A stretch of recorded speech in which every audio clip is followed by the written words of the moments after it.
어, 오늘 교회 찾아오신 분들 중에 등록하기를 원하시는 분들은 예배가 마친 후에 3층으로 오시면 우리 새가족 안내팀의 안내를 받으실 수 있습니다. 오늘부터 새로운 시리즈 말씀 영원하고 온전한 사랑이라는 제목의 말씀을 함께 살펴볼 텐데요. 오늘은 특별히 첫 번째로 유익하게 하는 사랑이라는 제목으로 말씀의 은혜를 나누고자 합니다. 제가 한국에서 있을 때 지금은 여름이어서 좀 그렇지만 이 겨울이 되면 항상 이렇게 방문하는 가끔가다 이렇게 방문하는 팥죽집이 있었어요. 원래 저는 죽을 별로 좋아하진 않는데 어렸을 때 이렇게 끓여주신 할머니의 그런 손맛이 생각나서 가끔 가는 집이었습니다. 이 청와대 근처에 삼청동이라고 있는데 거기에 가면 두 번째로 맛있는 집이 있어요. 네, 두 번째로 맛있는 집. 제가 뭐 이렇게 돈 받고 광고하는 건 아니에요. 예.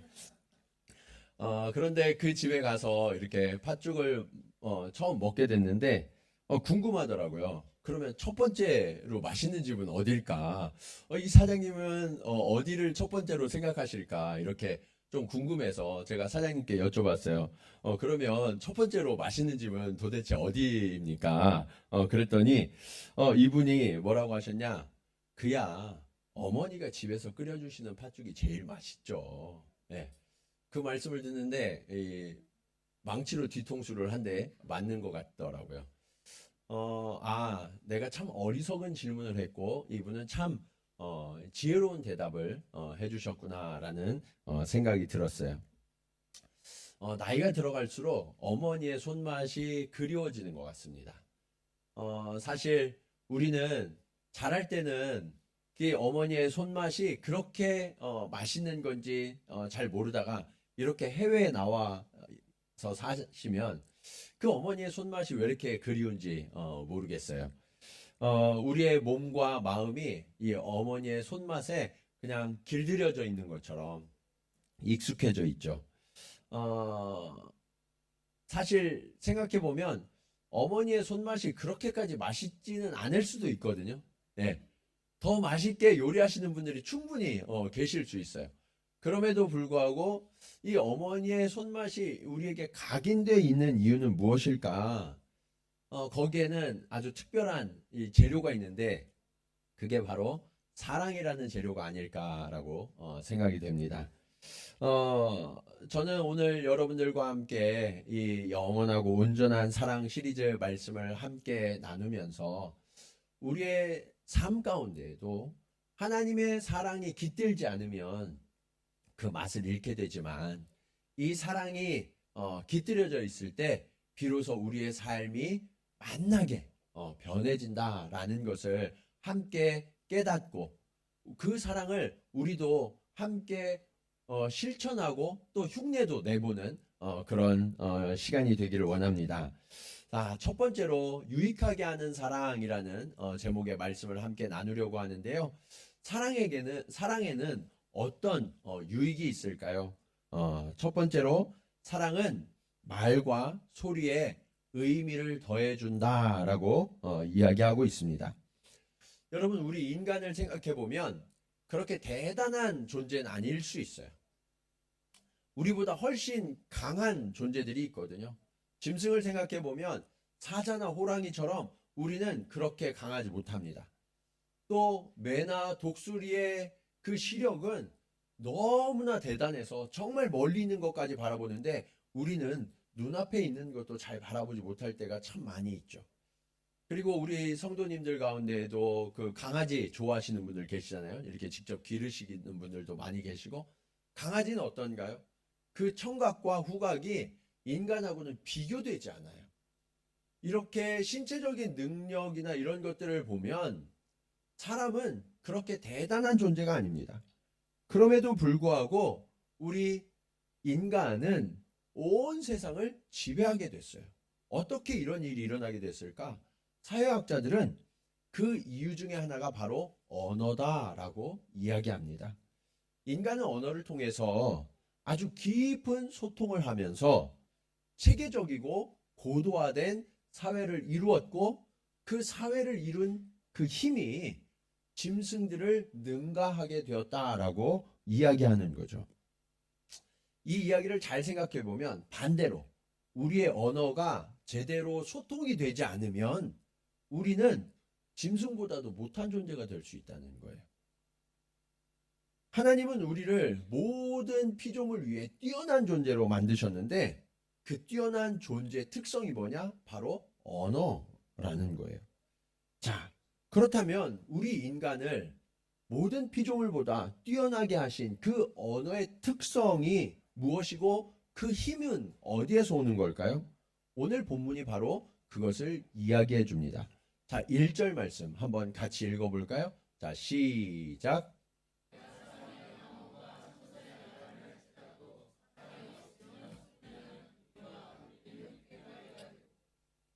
여러분, 여기에서 사람의 방언과 천사의 말이라는 의미를 제대로 이해하시려면 이 본문이 13장이잖아요. 그래서 앞에 12장하고 14장을 은사장이라고 하는데 이 은사장과 함께 살펴봐야 이 본문의 의미를 정확하게 이해하실 수 있어요. 그래서 사람의 방언이 뭐냐? 성령께서 사람들 위에 임하셔서 다른 언어로 말하게 하신 은사거든요. 이 은사를 가지고 사람들이 어떻게 생각했냐면 특히 이 본문이 있는 당시의 고린도 교회 사람들은 이것이 하나님 앞에서 예배하는 천사들의 소리인가 이렇게 생각을 했던 거예요. 그러니까 너무나 신비하고 놀라운 그런 소리. 그럼에도 불구하고 여기에 사랑이 담겨 있지 않으면 그저 소리나는 구리와 울리는 꽹과리에 불과하다라고 이야기하고 있어요. 여러분들 중에 혹시 어렸을 때 농악을 하신 분이 계신지 모르겠어요. 이 농악에서 아주 중요한 악기가 뭐예요? 꽹과리죠, 꽹과리. 이 꽹과리가 이렇게 정말 숙달 되신 분들이 꽹과리를 연주하시거든요. 이 꽹과리의 연주를 듣고 있으면 박자와 그리고 이 리듬, 샘여림을 아주 기가 막히게 조율하시면서 다른 악기들과 잘 어우러져서 음악을 만들어가요. 그 소리를 듣고 있으면 우리도 같이 흥이 나서 빨려 들어가게 되죠. 그런데 만일 저와 같이 꽹과리를 칠 줄 모르는 사람이 꽹과리를 치게 되면 어떻게 될까요? 그때부터는 음악이 아니에요.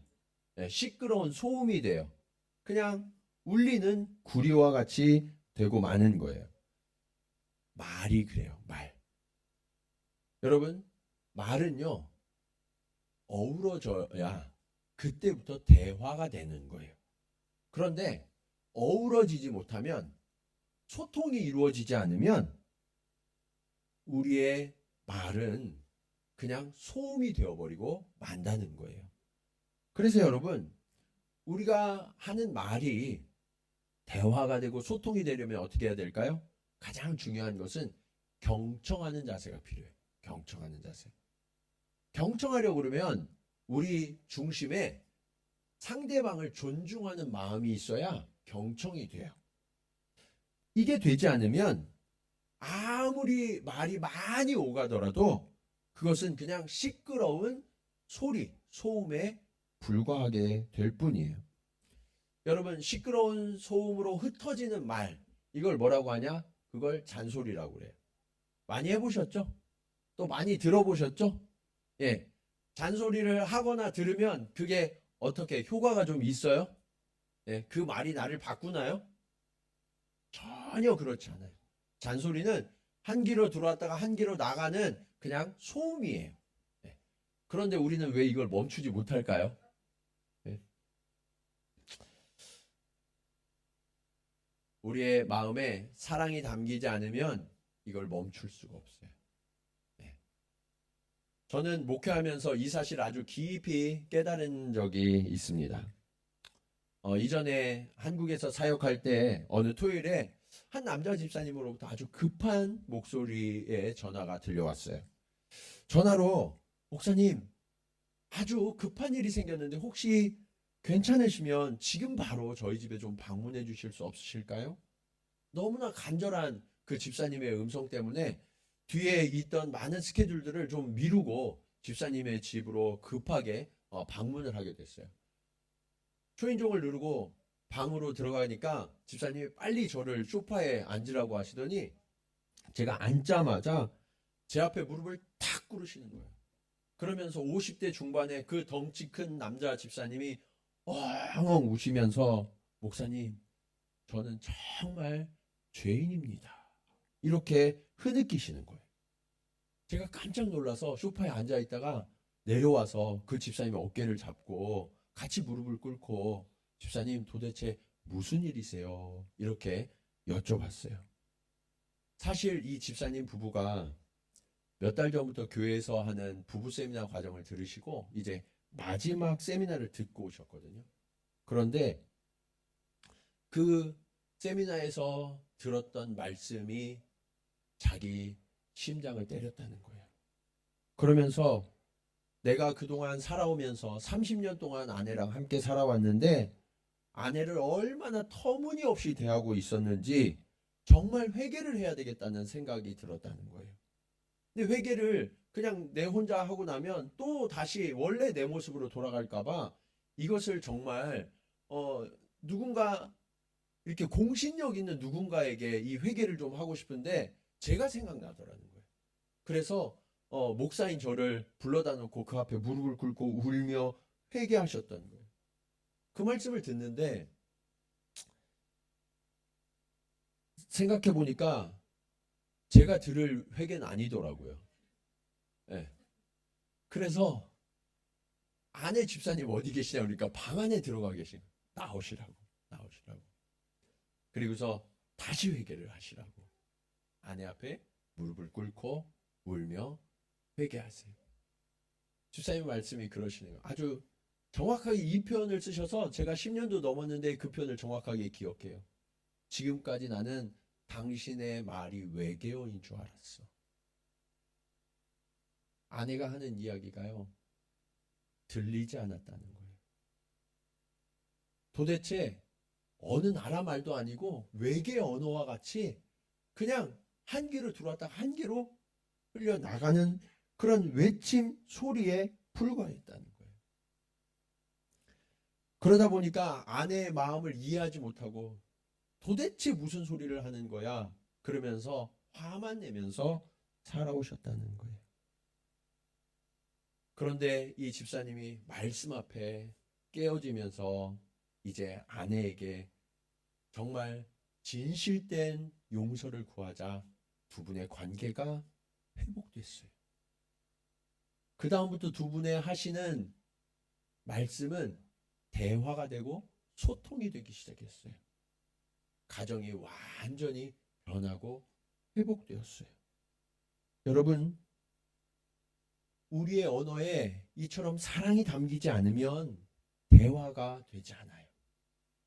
오늘 여러분은 진정으로 대화하고 계십니까? 아니면 그저 울리는 소리를 외치고 계십니까?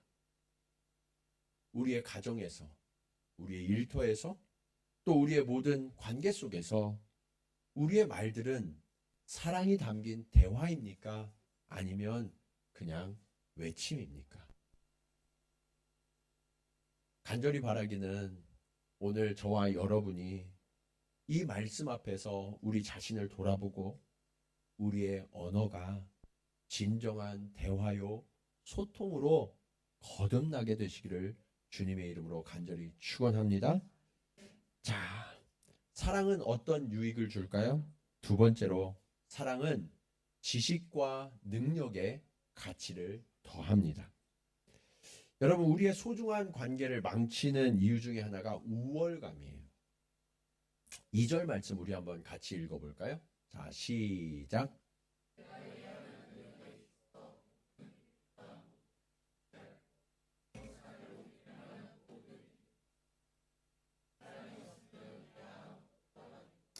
자, 이 말씀해 보시면 우리에게 예언하는 능력이 있어요. 그리고 모든 비밀과 모든 지식을 다 알아요. 산을 옮길 만한 그런 믿음도 있어요. 정말 대단하죠. 그런데 이 대단함이 상대보다 내가 탁월하다는 우월감이 되고 교만이 될 수 있다는 거예요. 사실 이것들은 하나님이 주신 놀라운 선물이거든요. 그런데 이 선물이 오히려 다른 사람들을 얕보는 그런 이유가 될 수 있다는 거예요. 우리가 살아가다 보면 어떤 분들은 정말 탁월하신 분들이 계세요. 그리고 헌신도 열심히 하세요. 그러면 우리가 대부분 그분들을 인정하게 되죠. 그런데 문제는 그분이 정말 탁월하고 헌신도 열심히 하시는데 인격이 별로야. 그러면 사랑할 수 있어요? 사랑할 수는 없어요. 그냥 인정은 해요. 그러나 사랑하거나 존중이 되지 않아요. 이런 분들이 어떤 분들이냐? 천재 중에 그런 분들이 많으세요. 천재 중에. 그리고 오랜 지식과 경험이 쌓여서 탁월한 수준에 오르신 분들에게서 종종 이런 경향성이 발견되기도 해요. 회사에서도 부장님 뭐 이런 분 정도 되시면 평사원들이 하는 일은 어때요? 그냥 사소하고 쉬운 일처럼 여겨질 수 있어요. 아, 그거를 왜 이렇게 못해? 예. 여러분, 평사원이 하는 일은 부장님이나 이사님이 보실 땐 그렇게 여겨질 수 있다고요. 근데 문제는 나도 평사원일 때 그랬는지 잘 몰라요. 우리 교회는 시어머니들이 거의 안 계셔서. 시어머니들은 며느리가 하는 일이 어때요? 네. 아, 쟤는 왜 저거 가지고 저렇게 절절매? 물을 써는 거야, 으깨는 거야? 예. 예. 이럴 수 있단 말이에요.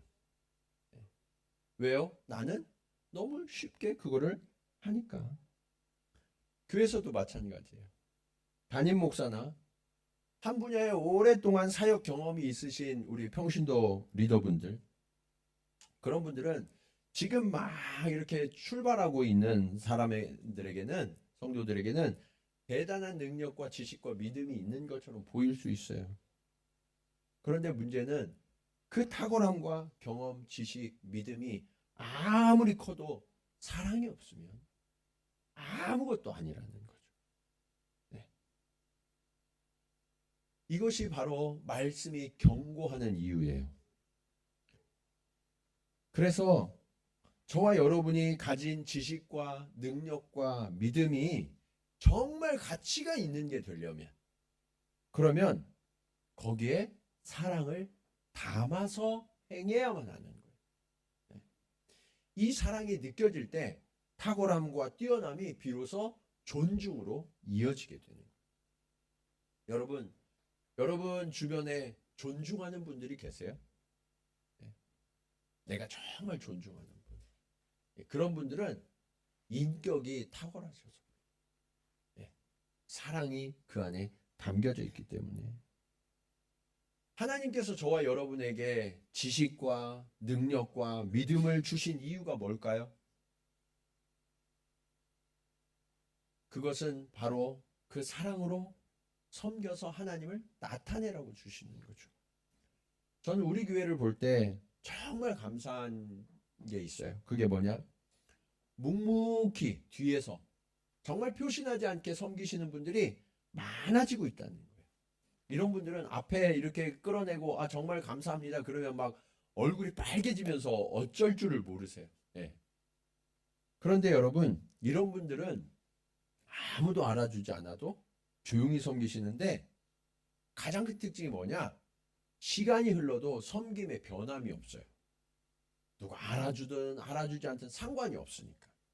그런데요, 앞에서 드러나게 섬기시는 분들 있잖아요.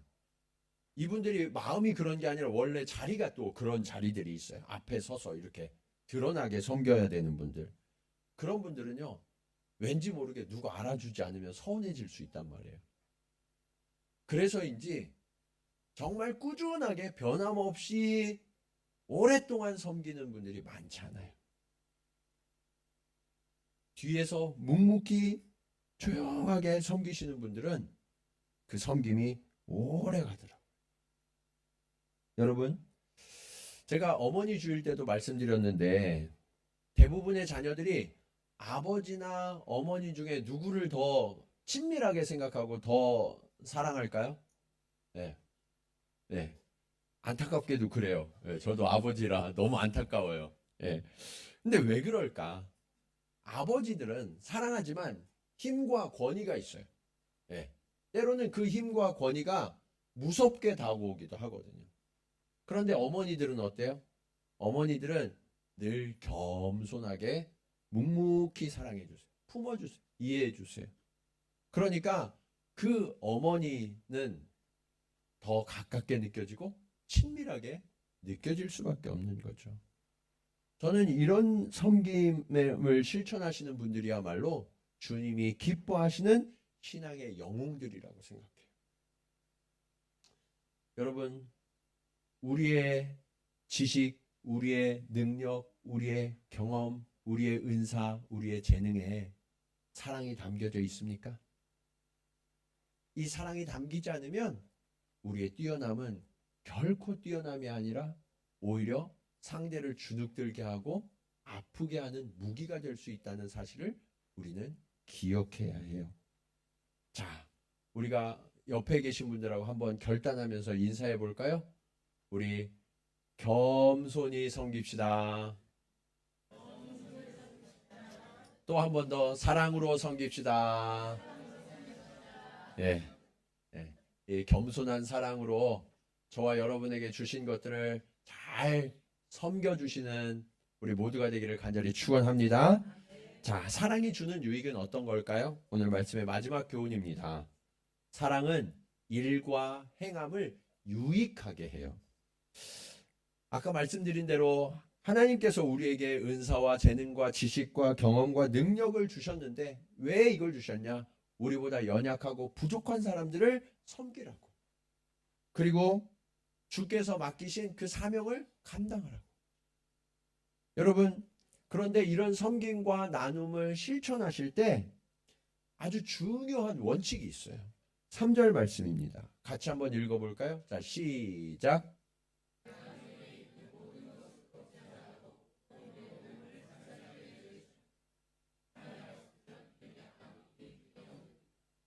여러분, 뭐라고 말씀하고 있어요? 우리가 아무리 희생하고 아무리 큰 헌신을 하더라도 심지어 우리의 모든 것을 다 내어주고 우리 몸을 불사르게 내어줄지라도 사랑이 없으면 뭐가 없다고요? 유익이 없어요. 그래서 사랑은 유익하게 해야 돼요. 유익하게. 네. 근데 여러분 한번 생각해 보자고, 이 말씀을. 여러분이 모든 것을 다 내어줄 정도로 누군가에게 베푼다면 사랑 없이 돼요, 안 돼요? 사랑이 있으니까 베푸는 거예요.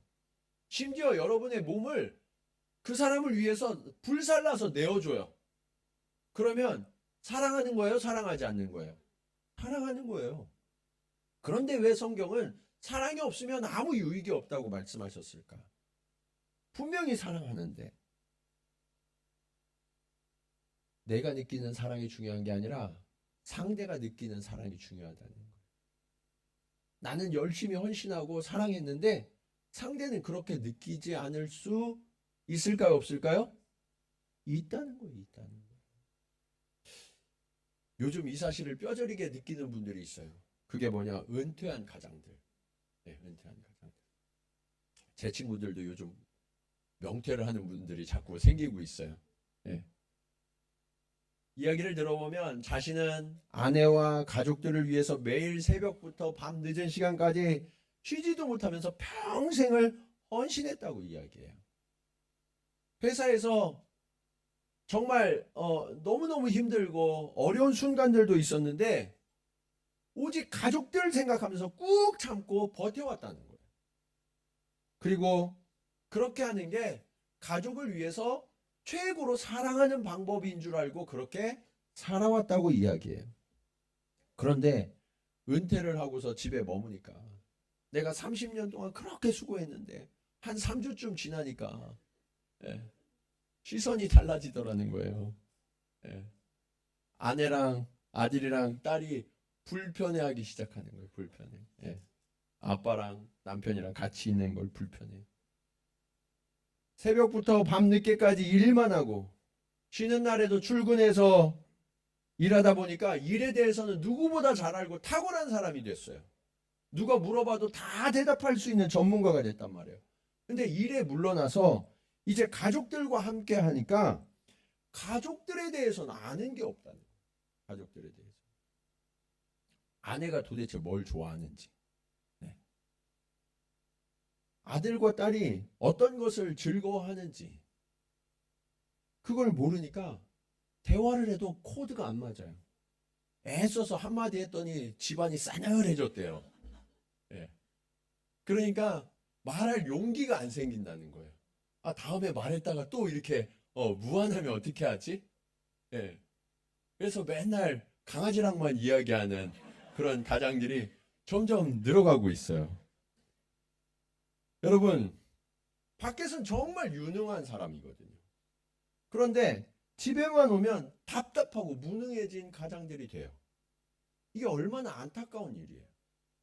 정말 소중한 이 가족들을 지키기 위해서 평생을 살아왔는데 정작 가족들과 소통이 되지 않아요. 우리 교회 아직 이 젊은 가장들이 많으시니까 예, 미리 잘 새겨두세요. 예, 그리고 연습하세요. 예, 연습하셔야 돼요. 우리 아내는, 우리 자녀들은 뭐를 좋아하는지, 그리고 어떻게 대화해야 하는지, 그런 것들을 훈련해야 되는 거예요. 내가 좋아하는 게 아니라 상대가 좋아하는 게 뭔지를 알고 그것을 해줄 줄 알아야 된다는 거예요. 자, 고린도전서 10장 23절에서 24절 말씀 우리 한번 같이 읽어볼까요? 자, 시작.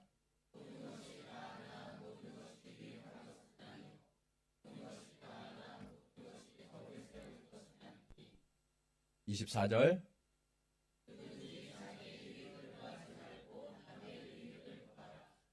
모든 것이 다 가해요. 그러니까 이게 틀린 게 아니라 잘못된 게 아니라는 거예요. 그런데 문제는 뭐냐면 중요한 건 이게 유익한 건가? 예, 상대를 유익하게 하는 건가? 이것을 생각해야 돼요. 그리스도인들의 가장 유일한 그 법칙이 있어요.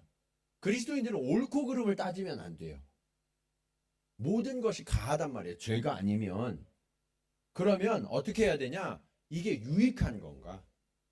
네. 상대에게, 나에게가 아니라 상대에게 유익한 건가? 여기에 기준이 있어야 돼요. 우리 삶의 기준이. 그리고 우리 공동체를 덕스럽게 하는가?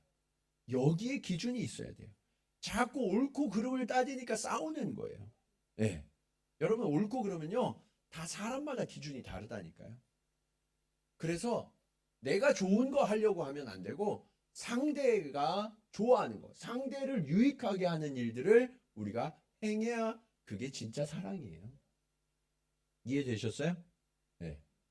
그래서 서로 좀 물어보세요. 뭐 좋아하는지. 지금까지 잘 모르셨던 분들은. 네. 그럴 수 있단 말이에요. 네.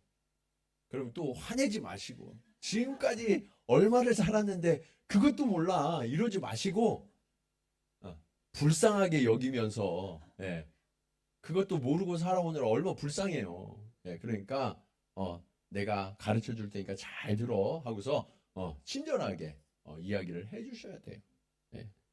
그러면서 서로를 유익하게 하고 우리 가정과 우리 공동체가 덕이 쌓이도록 그렇게 살아갈 때 그곳이 사랑의 공간으로 거듭나게 된다는 거예요. 사랑하는 여러분, 우리는 일에 매몰되어 있어요. 무슨 일을 해야 되고 그 일이 잘 돼야 되고 그런데 정말 중요한 건 함께 있는 사람들을 유익하게 하는 일이라는 거예요. 그래서 그 사람들이 정말 평안하고 잘 되어서 공동체가 덕스럽게 되는 것. 이것이 바로 그리스도인들의 삶의 방향성이 되어야 돼요. 여러분, 세상 사람들이 교회에서 무엇을 기대할까요? 사람들이 많이 모이면 저 교회는 진짜 교회야 이렇게 생각하나요? 막 찬양이 좀 모던하고 막 사람들이 뜨겁게 찬양하면 저 교회는 생명이 있어 이렇게 판단하나요? 그렇지 않아요. 저 교회 사랑이 있냐 없냐 그것을 보거든요. 저 교회 사람들은 가정에서 정말 행복하고 화목하게 살아가는가 그것을 보거든요. 오늘 우리의 언어가 우리 소중한 남편과 아내 그리고 자녀들에게, 형제들에게 정말 기쁘게 하고 그들을 유익하게 하는 언어인가? 우리의 태도가 그런가? 우리의 행함이 그런가? 이것을 우리는 진지하게 돌아봐야 해요. 신앙생활은 다른 게 아니에요. 예수님이 우리를 사랑하셨듯 우리도 서로 사랑하라는 명령을 받은 자들이잖아요. 그러니까 그 무엇보다도 앞서서 서로 사랑할 수 있어야 되는 거예요. 저를 포함해서 교회에서 사역하시는 모든 분들이 유념하셔야 될 게 있어요. 교회는 우리 삶의 훈련소거든요. 여기서 잘 배워서 세상에서 정말 그렇게 살아야 되는데 무엇을 유념해야 되냐? 우리가 교회에서는 일한다고 할 때 일한다고 하지 않고 뭐 한다고 그래요? 사역한다고, 사역한다. 이 사역에 대해서 이 시대의 목사들의 목사라고 불렸던 워렌 위어스비 목사님이 아주 잘 정의하신 말씀이 있어요. 자, 같이 한번 읽어볼까요? 자, 시작.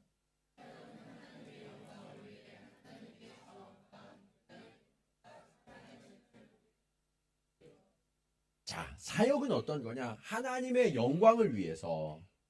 목표가 하나님의 영광이에요.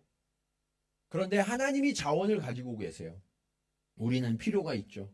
그런데 그 하나님의 자원이 우리의 필요에 맞닿아지도록 하는 그 통로가 뭐냐? 사랑이라는 거예요. 사랑. 예. 그 사랑이 이루어져야 비로소 하나님의 그 풍성하심이 우리 사람의 필요를 채우게 되는 거죠. 그래서 우리는 이 일을 사역이라고 해요. 세상은 어떤 성과 중심의 일을 요구하지만 그리스도인들은 그 하나님의 자원이 사랑을 통해 부어지도록 하는 사역을 하는 사람들이 되어야 한다는 거예요. 이것이 우리가 살아가는 모든 삶의 자리에서 동일한 일의 원리예요. 여러분의 일터에서, 학교에서, 가정에서, 어디서나 우리는 사역자로 살아가야 하는 거예요. 사랑하는 여러분, 여러분의 언어, 여러분의 태도, 여러분의 행함엔 사랑이 묻어나고 있습니까? 지금까지 어땠는지 모르겠어요. 그러나 오늘 이 순간 이후로부터 우리가 말할 때,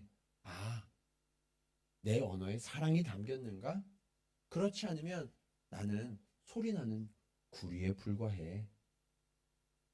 내가 무엇을 가지고 이렇게 나의 태도가 정말 남들보다 내가 우월한 줄 알고 교만한 줄 알고 그렇게 행하고 있지 않나? 내가 행하는 모든 것들이 정말 나를 위한 것이 아니라 상대를 유익하게 하고 그래서 우리 공동체에 덕이 쌓이도록 하는 것인가? 이것을 항상 생각하시기 바랍니다. 그래서 우리가 살아가는 모든 자리가 그 사랑의 꽃들이 여기저기 피어나고 그 아름다움으로 우리의 영혼이 깊이 물들어가는 저와 여러분 모두가 되시기를 주님의 이름으로 간절히 축원합니다. 우리 말씀을 기억하면서 함께 찬송으로 고백하겠습니다. 오늘부터 새로운 미니스트리 찬양을 하는데요. 좀 어려워요. 제가 정말 오랫동안 고민하고 또 고민했는데 이 고린도전서 13장을 그대로 노래한 찬송이 많지 않더라고요. 그래서 조금 어렵지만 우리가 10주 넘게 이 찬양을 반복할 건데 리듬은 좀 어렵지만 가사는 정말 아름답습니다. 그래서 이 가사를 잘 음미하면서 주님, 우리가 정말 이런 사랑을 잘 배워서 세상 가운데 행하게 하옵소서. 우리 그런 고백으로 함께 찬양하겠습니다.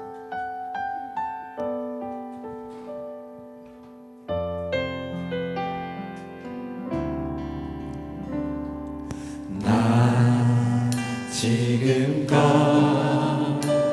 어린아이처럼 말하고 깨닫고 생각해왔어.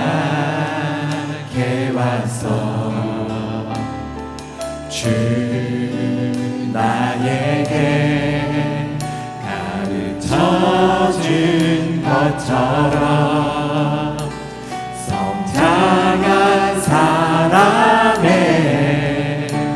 사랑을 하고파 시기하지 않으며 자랑하지 않으며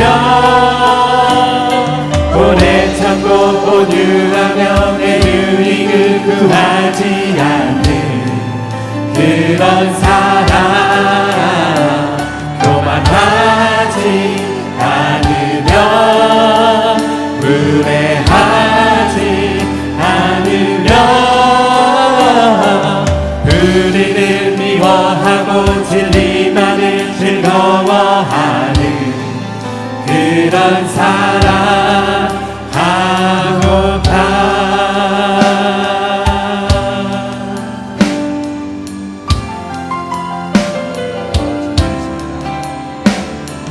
주 나에게 가르쳐준 것처럼 성장한 사람의 사랑을 하고파 시기하지 않으며 자랑하지 않으며 오래 참고 온유하며 내 유익을 구하지 않는 그런 사랑 교만하지 않으며 무례하지 않으며 불의를 미워하고 진리만을 즐거워하는 그런 사랑 하고파 모든 것을 참으며 이를 잃지 않으며 희망으로 가득 찬 모든 것을 견뎌내는 그런 사랑 예언도 강언도 지식도 사라질 때 언제까지나 영원한 변하지 않는 온전한 것 그것 바로 모든 것을 참으며 모든 것을 참으며 이를 잃지 않으며 희망으로 가득 찬 모든 것을 견디어내는 그런 사랑 예언도 강언도 지식도 사라질 때 언제까지나 영원히 변하지 않는 온전한 것 그것 바로 사랑 주님, 우리도 이런 사랑을 하게 하여 주시옵소서. 주님, 지금까지 우리의 말이 외치는 소리에 불과했다면, 주님, 우리의 태도가 우리의 지식과 능력을 누군가에게 자랑하는 교만이었다면, 주님, 우리의 일과 우리의 행함이 오직 나를 이롭게 하는 이적인 모습이었다면, 주님, 이제 우리의 언어와 우리의 태도와 우리의 행함이 사랑으로 바뀌어지기를 원합니다. 주님, 우리를 가르쳐 주시고 주님의 사랑을 부어주셔서 아버지 하나님, 우리도 사랑케 하여 주시옵소서. 아버지 하나님, 우리의 언어가 진정한 사랑의 언어가 되어 서로 깊이 교통하는, 소통이 일어나는 대화를 이루어가게 하여 주시옵소서. 아버지 하나님, 우리의 태도가 늘 겸손하여서 아버지 하나님, 다른 이들을 높이며 다른 이들을 유익하게 하고 아버지 하나님, 우리의 공동체에 덕을 쌓는 그런 사랑을 우리가 할 수 있도록 주님 역사하여 주시옵소서. 우리 간절한 마음으로 함께 기도하시겠습니다. 할렐루야. 하나님, 오늘 우리가 사랑에 대하여 배우게 하시고 주님 깨닫게 하시니 감사합니다. 아버지 하나님, 우리가 사랑을 듣고도 많이 이야기했지만 아버지 하나님, 우리가 진정한 사랑을 진정한 사랑을 대하지 못하였으니 주님 고백합니다.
하나님 아버지, 세상은 수많은 사랑의 이야기가 있습니다. 우리도 너무나 오랫동안 사랑을 구해왔고 또 사랑으로 살아왔다고 생각했습니다. 그러나 주님, 정작 가장 소중한 사람들을 아프게 하고 상처받게 하는 것이 우리들의 말이요, 우리의 태도요, 우리의 행함이었음을 주님 고백하며 회개합니다. 아버지, 오늘 우리도 주의 말씀으로 깨닫게 하셔서 소중한 사람들에게 용서를 구하게 하시고 또 용서할 수 있도록 주님 도와주시옵소서. 지금까지 우리의 언어가 외치는 소리에 불과하고 가시도 친 말들이었다면 주님, 이제는 주님의 사랑으로 온전하여진 그런 언어로 서로를 위로하고 격려하며 세우는 언어가 될 수 있도록 주님, 우리를 변화시켜 주시옵소서. 주님, 우리의 태도가 그동안 너무나 이기적이고 너무나 교만했습니다. 주님, 우리의 행함이 나의 이익을 위하여서 아버지 하나님, 내가 더 많은 것을 갖기 위하고 더 높이 올라가기 위하여서 행하는 일들이었다면 주님, 이제는 겸손하고 낮아져서 예수 그리스도께서 우리에게 보여주신 그 사랑의 모습처럼 그렇게 우리도 사랑하며 섬기게 하여 주시옵소서. 이제는 우리가 살아가는 모든 삶의 태도가 행함이 언어가 변화되어져서 우리의 모습 속에서 예수의 향기가 드러날 수 있도록 주님, 우리를 꼭 붙들어 인도하여 주시옵소서. 이제는 우리에게 사랑이 어떤 것인지 몸소 가르쳐 주신 예수 그리스도의 십자가의 은혜와 하나밖에 없는 아들을 내어주시기까지 우리를 사랑하신 아버지 하나님의 크신 사랑하심과 우리의 안에 함께 하시며 그 사랑의 걸음을 가르치시고 인도하시는 성령님의 감화감동 교통하심이 오늘 말씀을 따라 우리의 언어와 우리의 태도와 우리의 행함이 오직 사랑으로 이루어지기를 결단하며 나아가는 사랑하는 성도들의 걸음걸음 위에, 그리고 그들이 이루어갈 사랑의 공동체 가운데 이제로부터 영원토록 함께 하시기를 간절히 축원하옵나이다. 아멘.